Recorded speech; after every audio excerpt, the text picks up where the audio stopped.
मैं दूर से तुम्हें देख रहा था, लेकिन अपना चेहरा दिखाने की हिम्मत नहीं। आज बहुत खुश होगी तुम। Assalamualaikum warahmatullahi wabarakatuh. Film yang akan saya ceritakan kali ini berjudul Happy yang dirilis pada tahun 2006 dan berbahasa Telugu. Disutradarai oleh Karuna Karan, dibintangi oleh Allu Arjun dan Gennady De Souza. Film ini menceritakan tentang seorang pria yatim piatu berasal dari kampung yang terpaksa harus menikahi gadis dari anak seorang politisi besar. Padahal keduanya juga tidak saling mencintai. Dan ini merupakan requestan dari subscriber saya dan mohon maaf atas keterlambatannya dikarenakan kondisi perekonomian saya yang seringkali menjadi hambatan untuk membuat konten. Buat kalian yang udah subscribe, saya mengucapkan terima kasih sebanyak-banyaknya, dan buat kalian yang baru menemukan channel ini, saya ucapkan selamat datang. Semoga kalian juga mau mendukung perkembangan channel ini agar saya bisa sepenuhnya fokus menyajikan konten alur cerita dari film India. Dan tanpa berlama-lama lagi, kita langsung saja masuk ke alur ceritanya. Di awal film kita akan diperkenalkan dengan seorang politisi besar bernama Surya. Dia mendatangi rumah sakit di mana dalam rumah sakit itu terdapat banyak korban kerusuhan yang dilakukan oleh prawira polisi bernama AKP Ratan. Dia merupakan seorang prawira polisi yang akan melakukan apa saja demi uang. Dia kejam sadis layaknya binatang yang mengenakan seragam. Tetapi dia sangat cerdas sehingga dia masih bisa memakai seragam polisi sampai saat ini. Ia membuat kerusuhan ini saat para pendukung dari Pak Surya sedang melakukan kampanye tetapi penyelenggara tak memiliki surat izin darinya. Pak Surya sangat geram terhadap apa yang telah dilakukan oleh AKP Ratan kepada pendukungnya. Pak Surya ingin segera menghabisinya. Tetapi kadernya mengingatkan, Anda adalah politisi besar, Anda mempunyai kurang lebih 4 juta pendukung di kabupaten ini. Jika Anda melakukan kesalahan sedikit saja, maka kita bisa saja kalah dalam pemilu ini. Sebaiknya kita harus berpikir dan mencari cara sebelum menyerangnya. Pak Surya memiliki anak gadis bernama Madu. Madu menjalani kuliah di Fakultas Kedokteran untuk mewujudkan cita-citanya untuk menjadi seorang dokter. Terlihat dia sedang jalan-jalan bersama teman-teman kampusnya untuk menikmati keindahan alam. Di sana Madu berjumpa dengan seorang pria kampung yang kelihatannya sedikit songong. Pria ini bernama Bani, dia adalah anak yatim piatu. Bani menggodanya.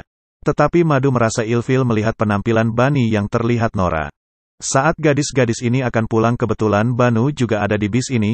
Bani akan merantau ke kota untuk mendaftar kerja di sebuah toko pizza. Bani membawa surat dari teman di kampungnya yang merupakan teman lama dari pemilik toko pizza ini.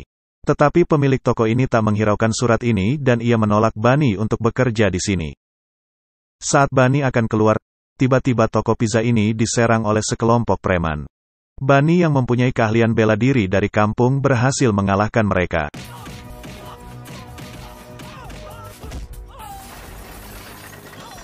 Sebagai bentuk terima kasih, pemilik toko ini akhirnya mengizinkan Bani untuk bekerja di sini.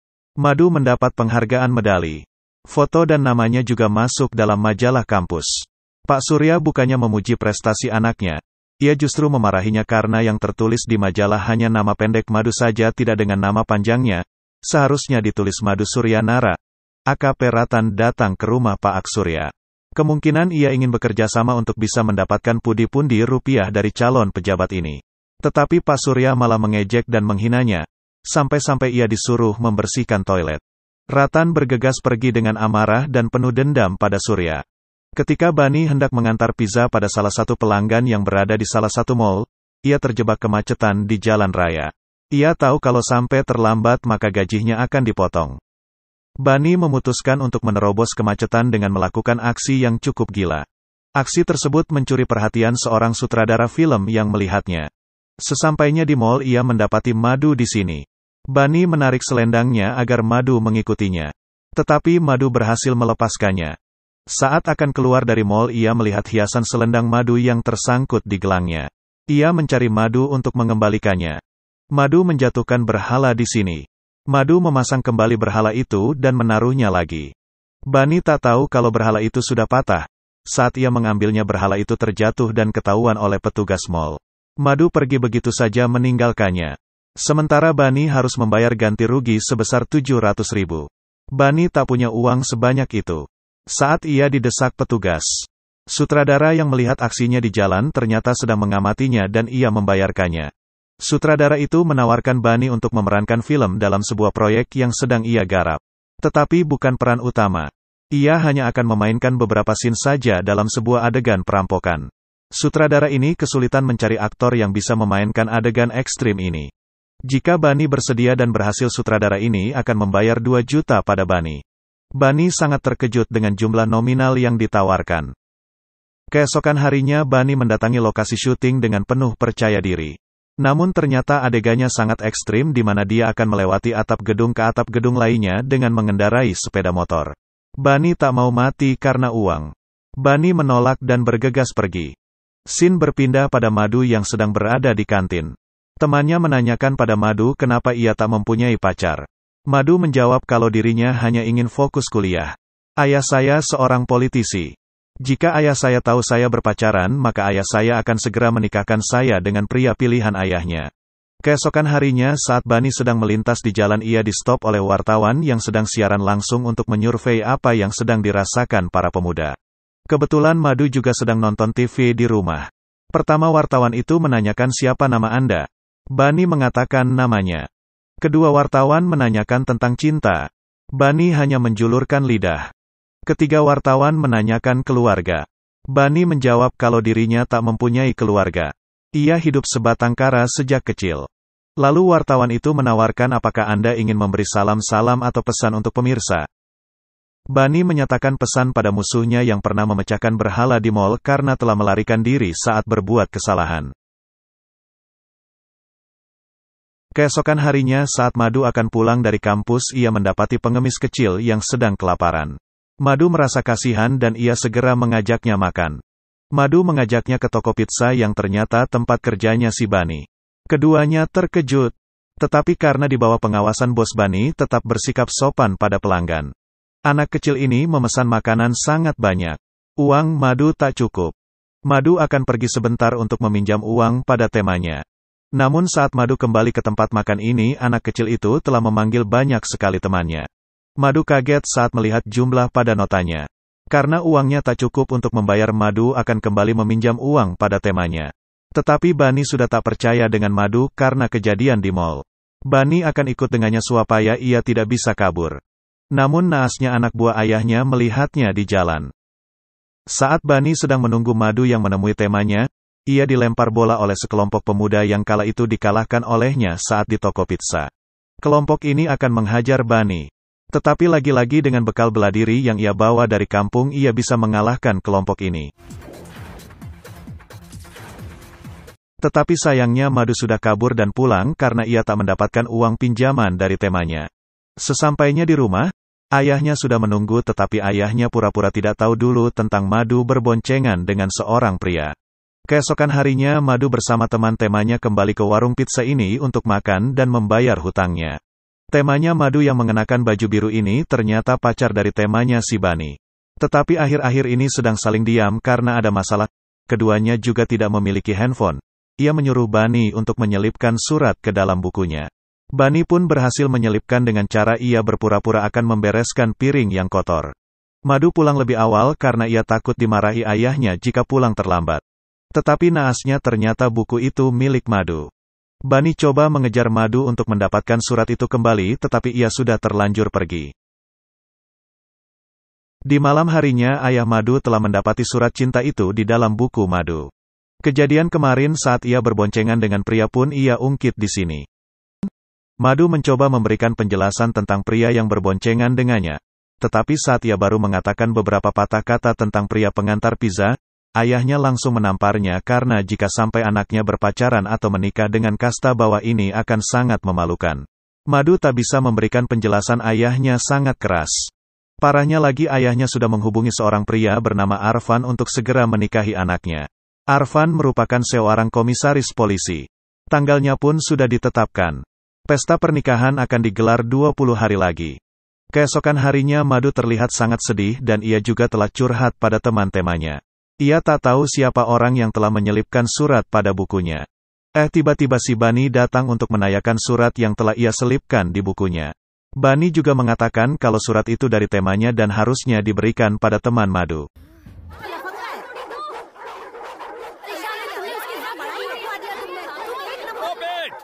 Madu mengatakan semuanya pada Bani, dan Madu sangat sedih karena perjuangan selama ini di kampus untuk mewujudkan cita-cita menjadi dokter telah lenyap seketika karena kesalahan Bani yang telah menyelipkan surat di bukunya. Bani juga merasa sangat bersalah padanya. Tetapi Bani akan bertanggung jawab. Bani tak akan membiarkan pernikahan itu terjadi dan ini janji. Bani curhat pada teman-temannya. Tetapi saat Bani mengatakan nama calon yang akan dijodohkan dengan Madu, teman-temannya ketakutan karena Pak Arfan terkenal sebagai polosi pembunuh. Bani nekat menghubungi kantor polisi untuk bisa bertemu dengan Pak Arfan. Bani mengajak temannya tetapi temannya tidak berani masuk. Saat bertemu Arfan, Bani sangat gugup dan ketakutan. Bani menanyakan apakah Anda akan menikahi Madu. Arfan menjawab iya, Madu akan menjadi ratuku. Bani mengatakan sebaiknya jangan menikahi dia. Arfan langsung naik darah dan menodongkan pistolnya. Arfan bertanya kenapa Anda melarang saya menikahinya. Bani sangat ketakutan dan tak berani menjawab. Arfan bertanya apakah Anda mencintainya. Bani menjawab, iya kami saling mencintai dan berpacaran. Saat ia mengatakan kalau dirinya hanya seorang pengantar pizza, Arfan terlihat kasihan pada Bani. Saat akan pergi, Bani pura-pura nangis dan mengatakan kalau Madu adalah hidupnya. Jika Madu menikah dengan pria lain maka Bani akan mengakhiri hidupnya. Arfan sepertinya tersentuh dengan ucapan Bani. Apalagi Arfan juga tidak pernah mencintai Madu sebelumnya. Tetapi Arfan juga berpikir kalaupun dirinya membatalkan pernikahan dengan Madu, bagaimana mungkin seorang kurir pizza bisa menikahi gadis seorang politisi besar? Pria yang malang. Dengan senang hati Bani kembali ke tempat kerja. Ia menganggap kalau dirinya telah berhasil meluluhkan hati Arfan. Tetapi ia lupa kalau dirinya belum memberitahu Madu. Jika Arfan menanyakan pada Madu maka Arfan akan tahu kalau Bani telah membohonginya. Bani segera mendatangi kampus untuk menemui Madu. Madu mengatakan pada dosen kalau hari ini adalah kuliah terakhirnya karena dia akan segera menikah. Madu sedih karena perjuangan selama ini untuk mewujudkan cita-citanya menjadi seorang dokter harus kandas begitu saja. Tapi dosen itu mengatakan kalaupun Madu sudah menikah ia masih bisa melanjutkan studi dengan catatan suaminya mau mengizinkannya. Sesampainya di kampus, Bani melihat Arfan yang juga baru saja sampai di depan kampus untuk menanyakan yang sebenarnya pada Madu. Arfan menyuruh dosen untuk memanggil Madu. Bani panik. Bani mendapati telepon dan ia menelpon Arfan seakan-akan sedang terjadi kerusuhan di suatu tempat. Arfan bergegas menuju tempat kerusuhan tersebut. Dosen itu memanggil Madu untuk menemui tunangannya yang sedang menunggu di depan. Saat Madu keluar ternyata si Bani yang ada di depan. Madu memarahi Bani karena ia telah mengaku sebagai tunangannya. Bani kesulitan menjelaskan karena wanita memang cerewet. Bani menegaskan intinya jika Madu tak ingin menikah maka Madu harus mengatakan pada Arfan kalau dirinya sudah berpacaran selama 5 tahun dengan Bani. Madu tetap cerewet dan tetap tak mau mengatakan itu. Seketika itu juga Arfan kembali ke situ dengan kekecewaan karena seorang telah membohonginya. Ia ingin menembak kepala orang yang telah membohonginya. Di sini Arfan bertanya pada Madu, apakah kamu berpacaran dengannya? Dan sejak kapan kalian berpacaran? Dengan terpaksa Madu menjawab iya. Dan sudah 5 tahun berpacaran. Apakah ayahmu tahu tentang ini? Bani mengatakan kalau Madu tidak berani mengatakan pada ayahnya karena ayah Madu tak akan mengerti perasaannya. Iya, kalaupun dia tahu jelas akan jadi malapetaka pada Madu karena berpacaran dengan pria kasta rendah. Arfan juga sangat kecewa pada Madu karena tak menjelaskan hal ini sejak awal. Pasalnya Arfan telah menghabiskan banyak uang untuk persiapan pernikahannya. Tetapi kalaupun pernikahan ini dilaksanakan sudah pasti kedepannya tidak akan baik karena Madu jelas tak mencintainya.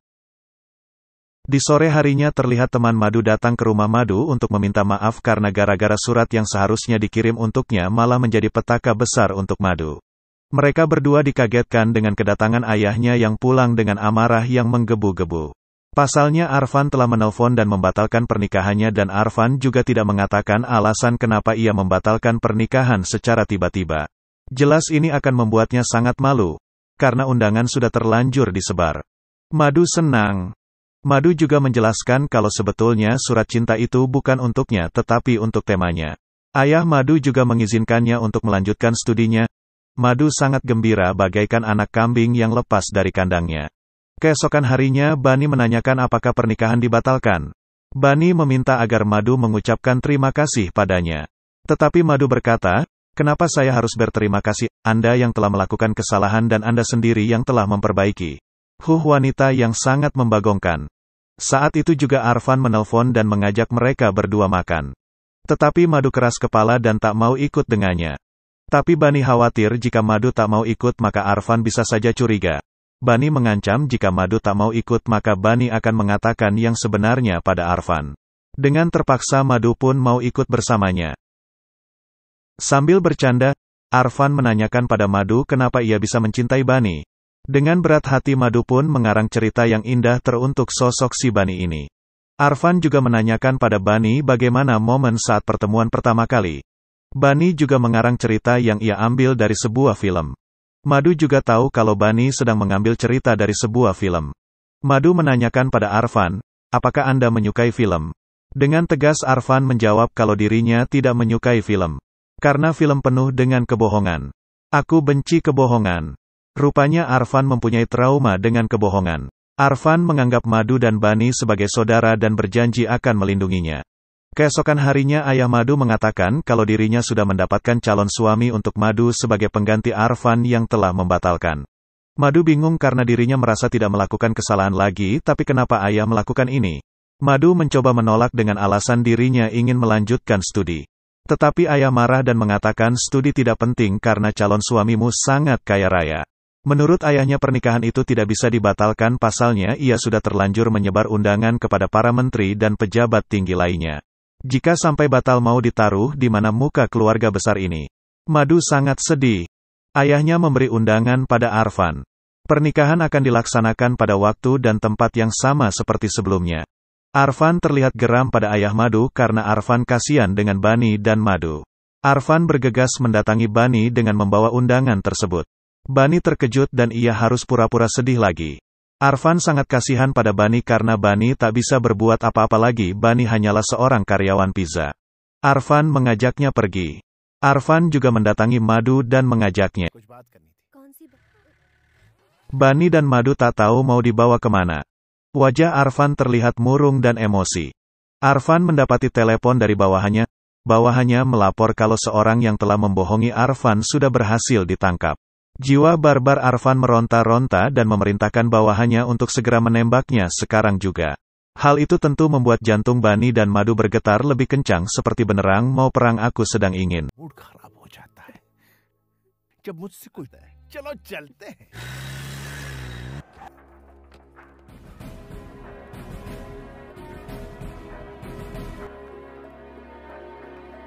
Ternyata mereka berdua dibawa ke Kua untuk melaksanakan pernikahan sekarang juga. Saking terkejutnya Banu hampir saja keceplosan tetapi ia berhasil mengecoh. Madu juga hampir saja mengatakan yang sebenarnya. Tapi untungnya Bani segera memotong pembicaraan Madu. Bani meminta waktu 5 menit pada Arfan untuk berbicara dengan Madu karena ini merupakan keputusan yang sangat besar. Terjadi perdebatan sangat sengit di sini. Bani membujuk Madu untuk mau menikah karena ini hanya sebuah hitam di atas putih. Setelah menikah Bani berjanji tidak akan menyentuh Madu sedikit pun dan langsung mengurus surat perceraian. Pernikahan ini hanya ditunjukkan untuk Arfan. Tetapi Madu tetap bersikeras dan terus menyalahkan Bani. Apapun itu Madu tak mau menikah sekarang karena ia ingin melanjutkan studi. Tapi percuma saja kalaupun Madu tak mau menikah sekarang, 2 hari lagi Madu juga akan dinikahkan oleh ayahnya.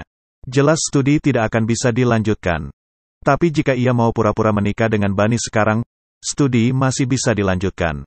Madu teringat pada almarhum ibunda kesayangannya yang selalu berpesan pada Madu untuk bisa menjadi seorang dokter agar bisa menolong banyak orang. Teringat juga dengan ayahnya yang selalu bertolak belakang dan selalu ingin menggagalkan cita-citanya. Akhirnya Madu pun mau melakukannya. Mubarako, all the best. Ternyata ayahnya telah mengetahui dan ia telah tiba di sini. Arfan hendak diserang oleh anak buahnya. Tapi Arfan adalah aparat, ia memegang senjata api. Arfan mengatakan dia adalah putrimu 30 menit yang lalu. Tetapi saat ini dia telah dipinang oleh pria pilihannya dan Anda tidak lagi berwenang mencampuri urusannya.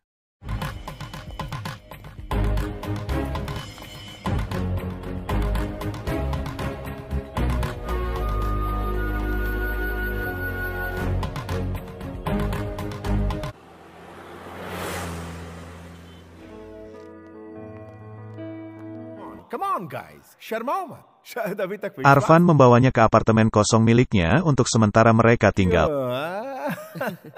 Bye.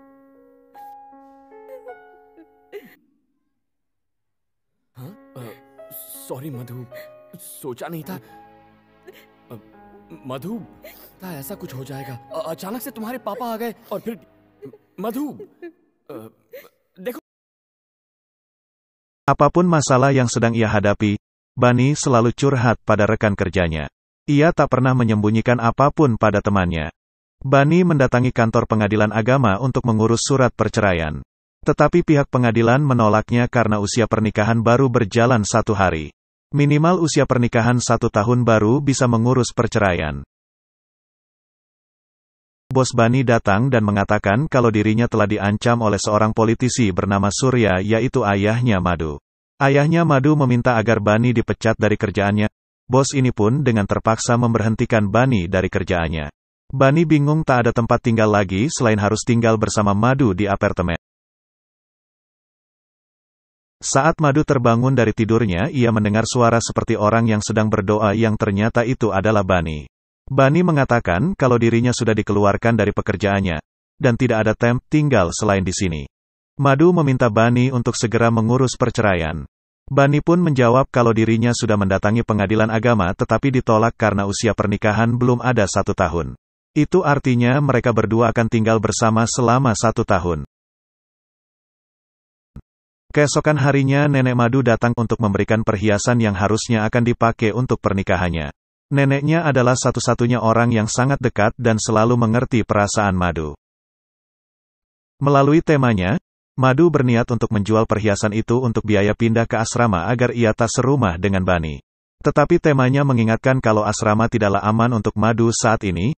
Bagaimana jika nanti ayahnya datang ke asrama pasti akan menyeretnya pulang dan menikahkan dengan pria lain. Madu menjawab iya ya, tetapi aku bisa gila jika harus tinggal serumah dengan Bani. Madu mengajak temanya untuk main ke apartemennya. Bani memasang garis merah sebagai batas. Sebelah untuk area istri dan sebelah untuk area suami. Tetapi mereka berdua juga sering menghiraukan garis itu. Rekannya memberitahu pada Bani kalau bosnya menyuruh Bani untuk masuk kerja lagi dengan catatan ia tidak boleh nginep. Ia harus segera pulang jika jam kerja selesai. Ayahnya Madu menelpon calon besannya untuk meyakinkan kalau pernikahan akan bisa dilaksanakan. Dia terus mencari cara untuk bisa membuat Madu kembali ke rumah agar pernikahan segera dilaksanakan. Tetapi akan sulit karena Madu dan Bani ada di belakang Arfan. Keesokan harinya Madu mendatangi tempat kerja Bani karena Arfan ingin mengatakan sesuatu pada mereka berdua. Arfan akan dipindahkan dinasnya ke luar kota. Arfan juga mengetahui kalau ini merupakan perbuatan ayahnya Madu yang kemungkinan masih memiliki dendam padanya. Arfan juga mengatakan suatu saat dia akan kembali karena pemindahan ini tidak bersifat permanen. Dan Arfan juga berpesan, kalian berdua harus hati-hati karena sepertinya ayah Madu akan berbuat sesuatu pada kalian. Jika ada terjadi apa-apa pada kalian segera hubungi saya pasti segera datang. AKP Ratan kembali melakukan kerusuhan terhadap pendukung ayahnya. Dia mempunyai dendam karena kala itu menolak bekerja sama dan menghinanya. Di sore harinya saat Bani pulang dari kerjaan, Madu tidak ada di apartemen. Bani tidur di sofa milik Madu. Tetapi saat ia terbangun di jam 12 malam Madu tak juga pulang. Hal ini membuatnya khawatir. Bani bergegas keluar untuk mencarinya. Bani dihadang oleh anak buah ayah Madu. Preman itu menanyakan keberadaan Madu. Tetapi Bani tak mengatakannya sehingga terjadilah baku hantam.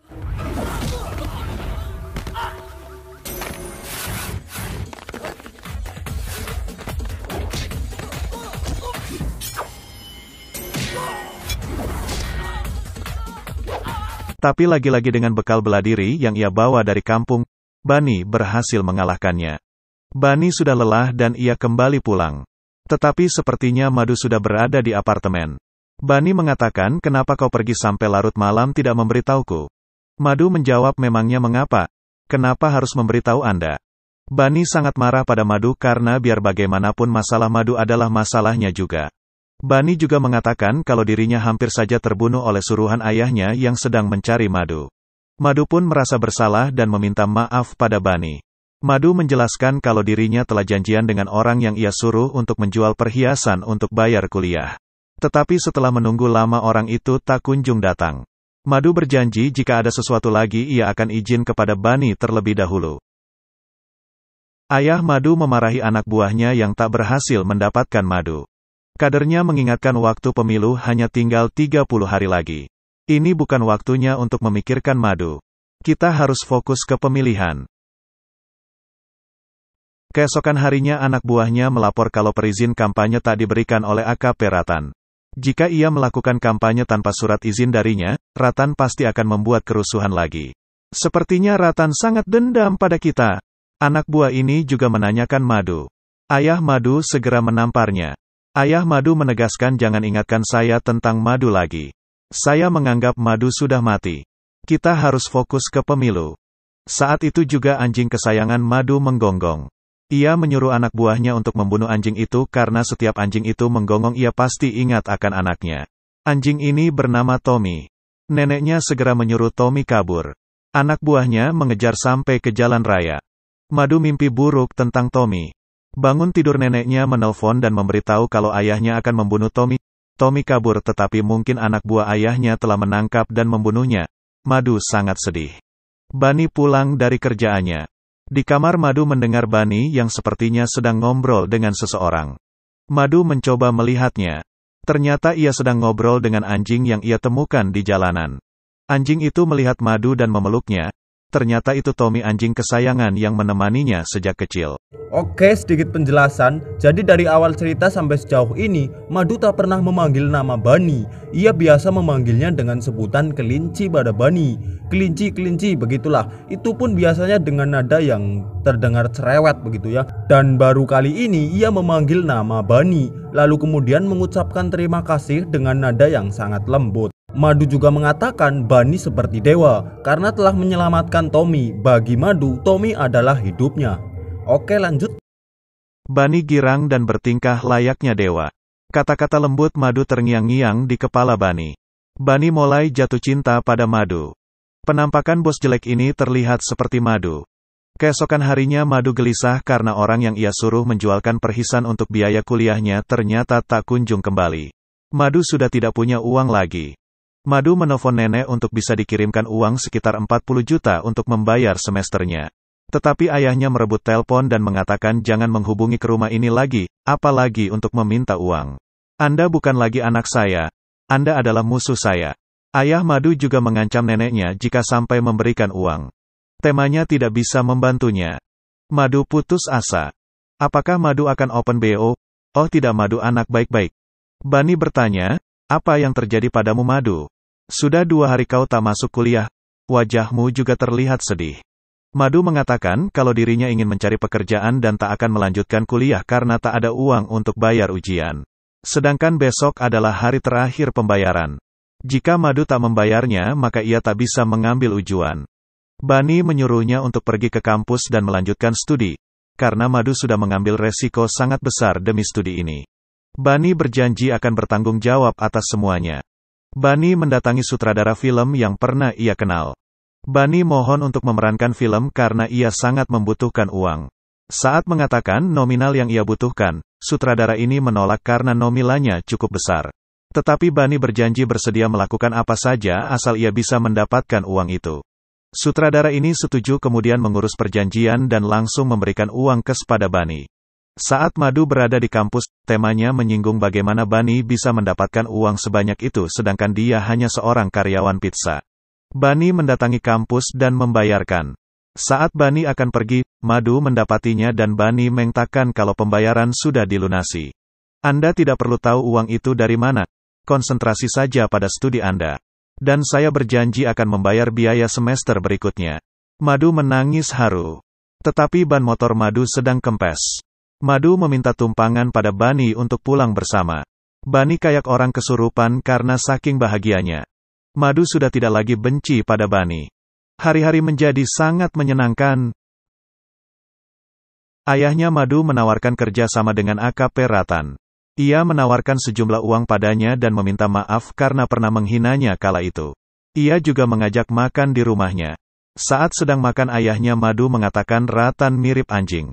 Dan anjing tetaplah anjing. Ternyata semua ini hanyalah pancingan agar ia bisa menghabisinya di sini. Tapi sayangnya anak buahnya bernyali ciut dan tak ada yang berani melawan Ratan. Ide yang sangat konyol. Ratan bergegas pergi meninggalkannya dengan amarah dan kekecewaan untuk yang kedua kali. Ia akan melakukan sesuatu agar ayah Madu kalah dalam pemilihan. Saat Ratan berhenti di pom bensin untuk mengisi bahan bakar, Bunny mendapati ia akan menyalakan rokok di pom bensin. Bunny merebut rokoknya dan memarahinya. Ratan emosi tetapi ia menyadari ada media sedang menyorotnya. Di kantor Ratan melihat berita yang sedang membicarakan dirinya. Aksi Ratan mendapat banyak kecaman dari masyarakat. Komisaris juga menelpon dan mengecam aksi tak terpujinya. Bawahannya memberitahu kalau pria di pom bensin itu adalah menantu Suryanara yang menikah dengan Madu. Ratan tak sabar ingin segera mencabik-cabik tubuhnya. Madu tertawa karena mengingat kejadian-kejadian lucu dengan Bunny. Ia tak lagi fokus dengan apa yang ia kerjakan. Dosen memberitahu kalau Madu gagal dalam satu subjek. Dosen mengingatkan Madu kalau garis finish sudah di depan mata. Madu tak pernah mendapat nilai rendah. Madu peraih medali emas setiap tahunnya. Jangan sampai Anda gagal lulus tahun ini hanya karena terganggu oleh sesuatu. Tahun ini sangat penting untuk Anda. Anda perlu belajar sangat keras untuk lulus ujian ini. Jadi, berkonsentrasilah pada studi Anda. Madu teringat pada momen saat ibunya akan meninggal. Di mana dalam kejadian itu ia membawa ibunya ke rumah sakit tetapi ia tak membawa uang karena Madu meyakini kalau ayahnya juga akan segera datang. Tetapi ibunya mengatakan kalau ayah tidak akan segera datang. Ayah lebih mengutamakan namanya di dalam dunia politik. Dan inilah kejamnya dunia kedokteran. Jika kita tak membawa uang maka kita tidak akan ditangani. Maka dari itu ibu sangat menginginkan Madu menjadi seorang dokter yang baik agar bisa menyelamatkan banyak orang yang membutuhkan pertolongan. Madu berjanji akan menyelesaikan studinya dan menjadi seorang dokter yang baik. Madu sangat sedih tetapi hari ini adalah hari ulang tahunnya. Bunny mengundang teman-temannya guna memberikan kejutan ulang tahun pada Madu. Tetapi saat Madu pulang ia mengabaikannya. Bunny membujuk Madu untuk ikut berpesta. Madu marah karena Bunny menyentuh tangannya. Madu menagih surat perceraian pada Bunny. Madu tak mau melihat wajah Bunny lagi. Madu mengusir Bunny dari rumah untuk segera mengurus perceraian. Bunny pergi sambil menangis. Bunny tak punya tempat tinggal. Temanya menyuruhnya untuk pulang kampung saja. Tapi Bunny sudah berjanji untuk membayar biaya studi dan mengurus perceraian.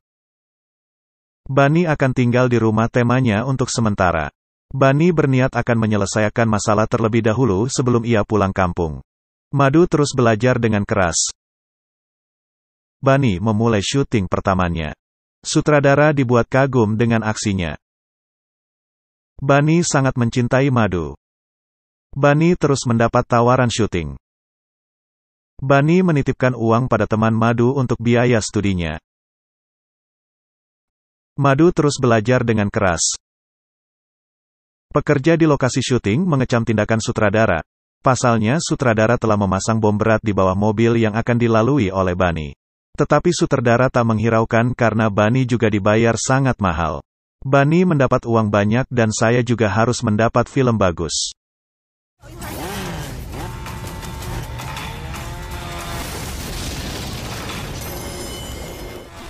Madu lulus dari studinya, dan dia mendapat gelar sarjana terbaik. Saat Madu hendak meninggalkan dari kampus ia mendengar suara motor Bunny. Tapi ternyata itu bukan Bunny. Temanya bertanya kenapa kamu terlihat sedih. Seharusnya hari ini kamu sangat bahagia. Madu mengatakan medali ini adalah hasil kerja keras Bunny. Jika tidak ada dia saya tidak mungkin bisa melangkah sampai sejauh ini. Ayah saya berusaha menghentikan saya. Seharusnya saya merayakan ini bersama Bunny. Temanya bertanya pada Madu, apakah kamu jatuh cinta pada Bunny? Madu menjawab iya saya jatuh cinta. Temanya mengatakan, kenapa kamu mengusirnya? Padahal dia menaruhkan nyawanya untuk membayar semester akhir kamu. Dia berjalan di atas bom berat dalam memerankan film. Madu menanyakan keberadaan Bunny sekarang tetapi ia tak mengetahuinya. Terakhir kali ia bertemu Bunny adalah saat Bunny menitipkan uang. Bunny juga sempat bertanya tentang Madu tetapi ia menjawab kalau Madu tak mau melihat wajah Bunny lagi dan Madu sangat benci pada Bunny.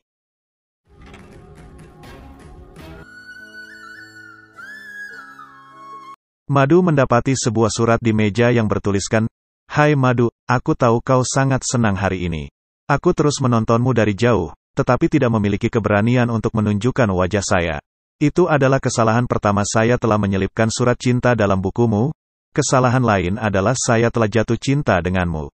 Aku tidak tahu kenapa aku bisa jatuh cinta denganmu. Tetapi saya sangat mencintaimu. Itulah sebabnya aku melakukan apa saja demi apa yang kamu inginkan. Selamat tinggal. Madu semakin terpukul saat mengetahui ternyata di balik surat itu juga terdapat surat perceraian. Bani, tunggu. Madu menelpon teman Bani untuk menanyakan Bani.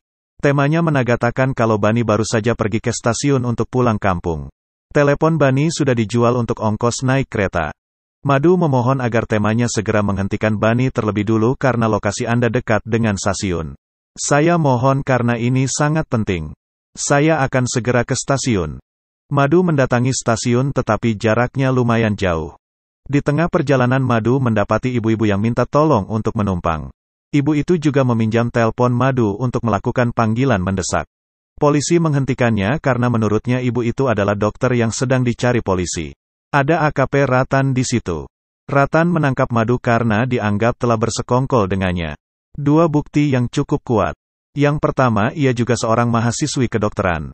Kedua, telepon panggilan keluar yang terdapat di ponselnya. Tetapi sebenarnya ini adalah akal-akalan Ratan saja, bahkan ibu itu juga orang suruhan Ratan. Ratan berniat ingin mempermalukan keluarga Surya di media berita agar nama Surya jatuh dan gagal dalam pemilu. Temanya mendatangi stasiun dan ia mengatakan kalau Madu meminta Bani untuk menunggu di stasiun. Katanya Madu akan datang, kemungkinan ada sesuatu yang harus diurus selain surat perceraian. Bani pun menunggunya di stasiun. Di dalam tahanan ada ibu-ibu yang berhasil menyelundupkan telepon. Madu meminjam teleponnya dan menelpon teman Bani. Madu menangis minta tolong dan memberitahu lokasinya. Madu ketahuan sedang menelpon. Polisi itu menyakitinya. Bani panik dan segera meluncur. Ayah Madu datang dan ia menamparnya. Ratan senang dengan tamparan itu karena rekannya memotret untuk dijadikan bukti. Akhirnya ayah Madu juga dimasukkan dalam sel karena menamparkan aparat. Bani datang untuk menyelamatkannya. Ratan tidak menembak Bani dan menyuruh semua untuk meletakkan senjatanya. Ratan hanya ingin menyiksanya di hadapan istri dan mertuanya secara terus-menerus. Tetapi saat Madu melontarkan kalimat, "Jangan sakiti suami saya," seketika energi Bani meningkat dan berhasil menghajar mereka hanya dalam hitungan detik. Emosinya sudah tak terbendung. Ratan yang sudah tak berdaya pun terus ia hajar. Saat itu juga Arfan datang dan memarahi Bani, tetapi Bani mengatakan kalau Ratan telah memfitnah istri saya dan menyakitinya. Istri saya adalah hidup saya, jika ada yang berani menyentuhnya maka saya akan membunuhnya.